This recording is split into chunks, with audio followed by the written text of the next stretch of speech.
Welcome everyone to another episode of BaconBeercan Flexes.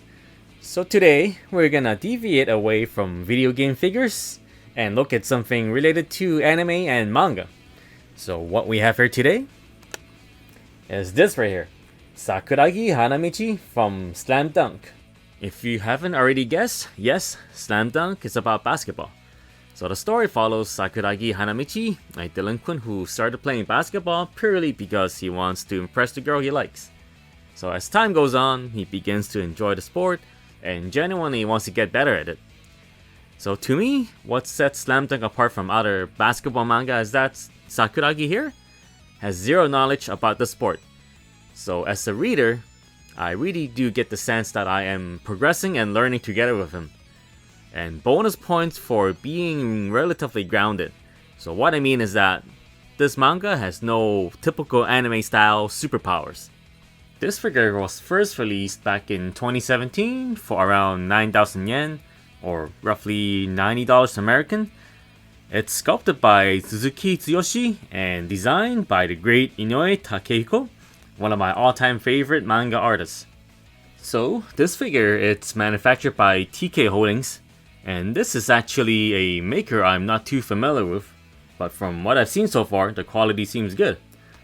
The base is a bit on the lighter side, although if I move it around like this, it's surprisingly stable. And here are the studs.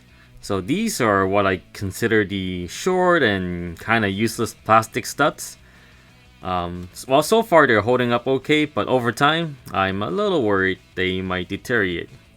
Some of you watching right now may be wondering why his pose is kinda bland. He's just standing there holding a basketball. I think there is a good reason to it. But before I get to that, let's take a closer look at Sakuragi first. As usual, let's start from the top. Personally, I think the face is the best part of this figure. The sculptor did a really good job replicating the look from the manga, which couldn't have been an easy task, so big props to him. Paint job, it's okay for the most part, although I'm not too sure about this white highlight on his hair. Looks a little funny. And there's also the slight mistake on his jersey over here and a bit over here as well. Here, we got something kinda rare for an anime character. What I'm referring to, it's the muscle tone.